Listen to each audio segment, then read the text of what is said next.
आप जानते हैं कि सुंदरता के ऊपर, जिसकी खूबसूरती के ऊपर राजा महाराजा मुग्ध थे, उस खूबसूरत अतीत के चरित्र के बारे में?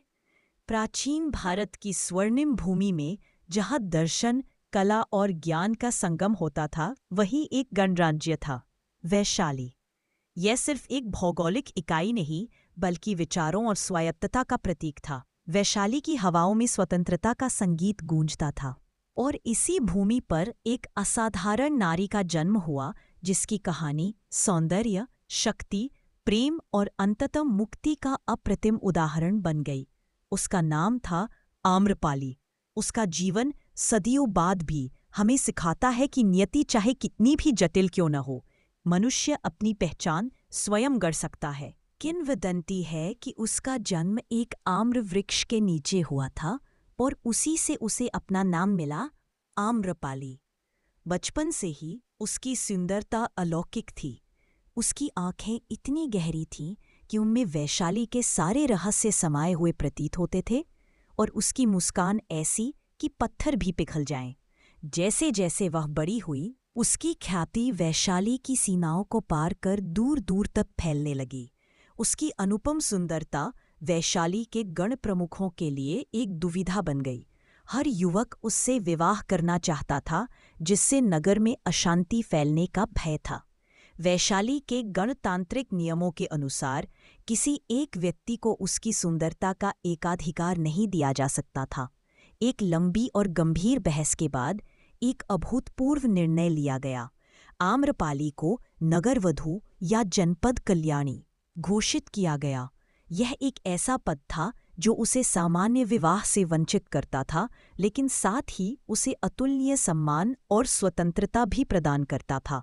उसे राज्य की सबसे सुंदर और प्रतिभाशाली स्त्री के रूप में मान्यता मिली, जिसकी कला और सौंदर्य पर पूरे नगर का अधिकार था।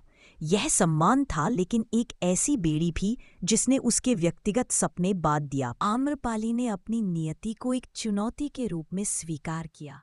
उसने खुद को सिर्फ एक नगरवधू तक सीमित नहीं रखा। उसने कला, संगीत, नृत्य, साहित्य और दर्शन शास्त्र में गहन अध्ययन किया। उसकी ख्याति एक नर्तकी, एक गायिका और एक कवयित्री के रूप में दूर दूर तक फैली। उसकी सभा में भारत के कोने कोने से राजा महाराजा, राजकुमार, धनी व्यापारी और विख्यात विद्वान आया करते थे। वह सिर्फ मनोरंजन का साधन नहीं थी, वह एक प्रखर बुद्धि की स्वामिनी थी। उसकी राजनीतिक समझ और कूटनीतिक कुशलता ने उसे एक प्रभावशाली व्यक्ति बना दिया था।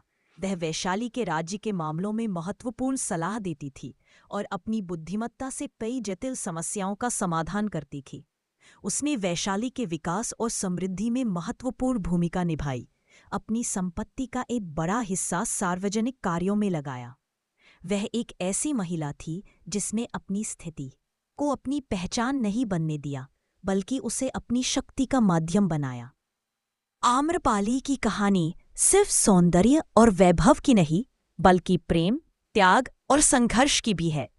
मगध के शक्तिशाली सम्राट बिंबिसार उसकी सुंदरता और बुद्धिमत्ता पर मोहित हो गए थे। वे उससे गहन प्रेम करने लगे थे और उससे विवाह करना चाहते थे। उन्होंने कई बार आम्रपाली से मिलने का प्रयास किया, कभी भेष बदलकर तो कभी खुले तौर पर, लेकिन वैशाली और मगध के बीच की राजनीतिक प्रतिद्वंद्विता उनके प्रेम के आड़े आ गई। मगध वैशाली को अपने अधीन करना चाहता था और आम्रपाली वैशाली की गौरव थी। आम्रपाली ने अपने राज्य के प्रति अपनी निष्ठा को अपने व्यक्तिगत प्रेम से ऊपर रखा। उसने बिंबिसार के प्रस्तावों को अस्वीकार कर दिया, यह जानते हुए भी कि ऐसा करने से उसे बहुत कुछ खोना पड़ेगा। यह उसके जीवन का एक बड़ा बलिदान था, जिसने उसकी दृढ़ता और अपने सिद्धांतों के प्रति उसकी निष्ठा को दर्शाया। उसने अपने दिल पर पत्थर रखकर अपने राज्य के लिए अपने प्रेम का त्याग किया। आम्रपाली के जीवन में सबसे महत्वपूर्ण मोड़ तब आया जब भगवान बुद्ध वैशाली आए। उनकी शिक्षाओं ने आम्रपाली के हृदय को गहराई से छुआ। उसने बुद्ध के उपदेशों को सुना और उनके सत्य, अहिंसा और करुणा के मार्ग से अत्यधिक प्रभावित हुई। बुद्ध ने किसी व्यक्ति की जाति, लिंग या सामाजिक स्थिति को महत्व नहीं दिया, बल्कि उसके कर्मों और मन की शुद्धता को सराहा। आम्रपाली को ये समझ आया कि सच्चा सुख भौतिक वैभव में नहीं, बल्कि आंतरिक शांति और आध्यात्मिक विकास में है। उसने बुद्ध और उनके संघ को वैशाली में रहने के लिए अपनी आलीशान आम्रवाटिका दान कर दी, जो उस समय का एक बहुत बड़ा दान था। अपने सारे ऐश्वर्य, अपनी सारी ख्याति और अपने नगरवधू के पद को छोड़कर उसने भगवान बुद्ध से संघ में प्रवेश करने की अनुमति मांगी और भिक्षुणी बन गई। यह एक ऐसा परिवर्तन था जिसने उसके पूरे जीवन को बदल दिया। सौंदर्य की देवी से वह आध्यात्म की राह पर चलने वाली एक साधिका बन गई, जिसने सांसारिक मोह माया का त्याग कर दिया था। आम्रपाली की कहानी सिर्फ एक प्राचीन कथा नहीं है, बल्कि यह समय से परे एक प्रेरणा है। उसका जीवन हमें सिखाता है कि सामाजिक बंधनों और व्यक्तिगत चुनौतियों के बावजूद मनुष्य अपने आंतरिक बल से अपनी पहचान को फिर से परिभाषित कर सकता है। वह ऐसी महिला थी जिसने अपनी परिस्थितियों को अपनी नियति नहीं बनने दिया। उसने अपनी सुंदरता का उपयोग किया, अपनी बुद्धि का प्रदर्शन किया और अंततः आध्यात्मिक मुक्ति प्राप्त की। वह सौंदर्य की देवी एक शक्तिशाली कूटनीतिज्ञ, एक त्यागी प्रेमी और अंततः एक प्रबुद्ध भिक्षुणी बनी। आम्रपाली ने दर्शाया कि सच्ची स्वतंत्रता बाहरी परिस्थितियों में नहीं, बल्कि आत्मा की मुक्ति में निहित है।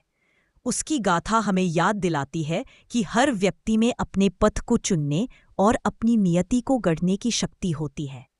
वैशाली की आम्रपाली जो सदियों पहले जी, आज भी हमें अपने जीवन के हर मोड़ पर साहस और दृढ़ता से आगे बढ़ने की प्रेरणा देती है। आम्रपाली वैशाली की वह नारी जिसने इतिहास में अपनी एक अमिट छाप छोड़ी, एक प्रेरणा, एक किंवदंती, एक अमर गाथा। उसका नाम आज भी सौंदर्य, शक्ति और मुक्ति का पर्याय है। अगर आपको हमारा वीडियो पसंद आए तो इसे लाइक, सब्सक्राइब करना ना भूलें। हम इसी तरह के रोमांचक वीडियो लाते रहेंगे। धन्यवाद।